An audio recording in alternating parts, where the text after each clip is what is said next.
Contrary to popular belief, medicine was studied very much in the Middle Ages. Many well-known scholars of the period between 500 and 1500 AD studied medicine, at least to some degree. Much of medieval medicine was based on the regulation of the humors, which included blood, yellow bile, black bile, and phlegm. It was believed that an imbalance in the humors caused symptoms of sickness. Doctors thought that each person contained differing levels of the humors, and this caused differing personalities. Common practice to balance the humors included bloodletting. A patient would either be cut or have leeches applied in order to let out some of the excess humors. Other surgeries were sometimes performed in the Middle Ages. However, these practices were very rudimentary as well as frowned upon by the Church. Medicine, as well as medical institutions and scientific writings on medicine and related fields, developed much over the Middle Ages and were not simply about the stereotypical alchemy and religious attributions.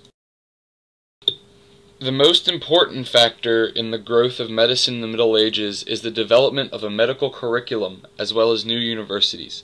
The school that towers above the rest in its medical prowess in the Middle Ages is the school at Salerno, Italy. The school gained prominence over several hundred years, reaching its peak in the 11th century. The medical school developed as physicians in Salerno slowly began to collect and teach and eventually write of their experiences. However, most manuscripts commonly used in the medical world at the time of Salerno were those of the ancient Greeks, such as Hippocrates, Dioscorides, Apelius, Antonius Musa, and Oribesius. Often, the physicians of the time would plagiarize from a variety of these works. Roger of Salerno is often considered the first great Western surgeon. As his name suggests, he was a student of the medical school at Salerno. After Salerno gained much prestige, interest in the medical sciences increased. New medical schools were opened, including one in Bologna. These schools would become more prestigious than Salerno by the end of the 13th century. The school of Salerno produced Regimen Sanitatis Salernitanum, or the Salernitan Rule of Health. The author of the work is unknown. Regimen Sanitatis Salernitanum is in poetic form. This is convenient because it makes it easier to remember for the readers. The poem includes many recommendations of the medical school at Salerno for healthy lifestyles. Much of the advice in the poem is sound medical advice and reveals that despite popular belief, medicine in the Middle Ages was not solely a religious means for physical recovery. Recommendations the poem contains include avoiding anger, avoiding heavy drinking, hygienic practices including bathing and brushing of teeth, and avoidance of gluttony. However, the medieval physicians did not always provide good advice. Some faulty advice included avoiding eating apples, pears, milk, because they are unhealthy and cause sickness. It is well known today that fruits and dairy products are actually quite healthy. The physicians at Salerno make an interesting recommendation. They say that if one becomes sick, one should use 3 physicians still, first Dr. Quiet, next Dr. Merryman, and next Dr. Diet. This, of course, means that if one begins to feel sick, before consulting a physician, one should get rest, keep a happy mind, and eat healthy foods. While this may have taken away from the physician's business, it would greatly aid the patients who had simple sicknesses that bed rest and a good diet could cure. This work, while intended to aid the masses of the 12th or 13th centuries, is very helpful in discovering medieval medical knowledge. Moses Maimonides was a rabbi who was born in Spain in the 12th century and also lived in Morocco and Egypt. As well as being a respected religious leader, Maimonides was a great scholar and philosopher. Among his fields of study was medicine, and he was a physician as a professional for some time. He wrote many medical treatises that were very well respected. Among his writings was his treatise on poisons and their antidotes. This work discusses toxicology with the focus on snake bites, as well as general first aid, and was widely read and used for centuries. Maimonides, like many scholars of his day, was very religious, and a belief in God is very influential in his writings. For example, in his treatise on their poisons and their antidotes, his introduction is mostly a reference to Hebrew texts, as well as a wish or prayer, "May God, the good and the just, teach me and guide me in the right path." Maimonides discusses methods that are medically sound.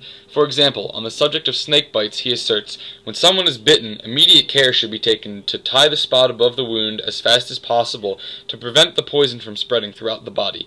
In the meantime, another person should make cuts with a black lancet directly above the wound, suck vigorously with his mouth, and spit it out. If a person is bitten by a venomous snake and is away from immediate medical care, a similar procedure would be followed today. While it would be more desirable to suck the poison by a more modern mechanical method, a person could use his mouth if necessary. It is clear to the modern reader that the Hebrews of the 12th century had fairly extensive knowledge in the practice of first aid. First aid in the care of poisons was in many ways similar to modern care and far from primitive.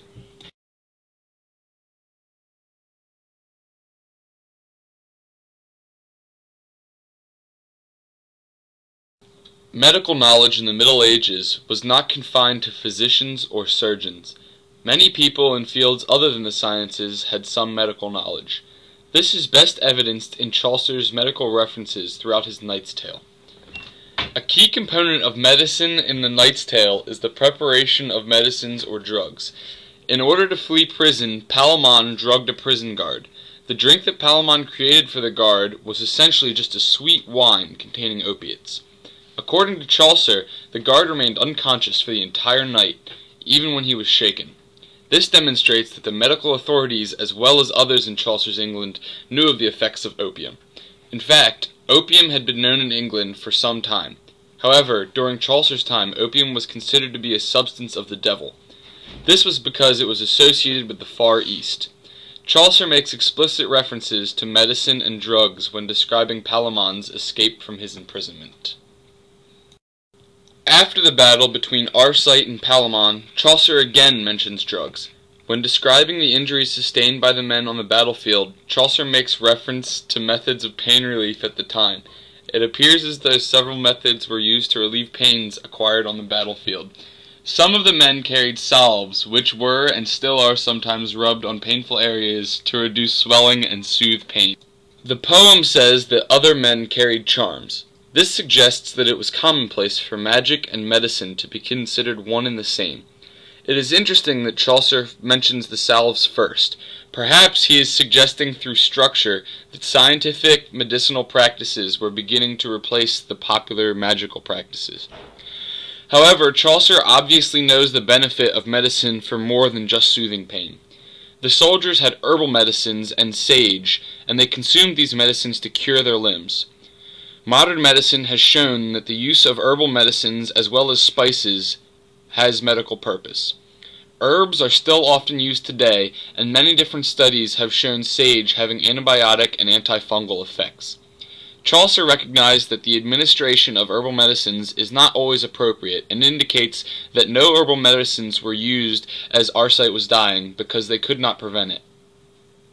Chaucer also discusses the use of laxatives. He cites laxatives as being unable to aid Arcite. However, his discussion of laxatives indicates that some sort of laxative was also known during the Middle Ages. Chaucer makes references to drugs throughout the rest of the Canterbury Tales as well. Percy Houseman describes Chaucer's interest in drugs. Another favorite drug of Chaucer is valerian, which in Middle English is called setewala, and which appears to have been used both as a sedative and as an ingredient of perfumes. Medicine in the Middle Ages was a far more developed science than is often assumed. While much medicinal knowledge is confined to hygiene and more elementary health practices, surgery was sometimes performed. The development of medical institutions and medical literature was very important to the growth of the field throughout the Middle Ages. Medical knowledge had permeated into society, becoming in some instances common knowledge. It is clear that medicine in the Middle Ages did constitute an actual science, and was far from the bare alchemy and religion as it is usually categorized.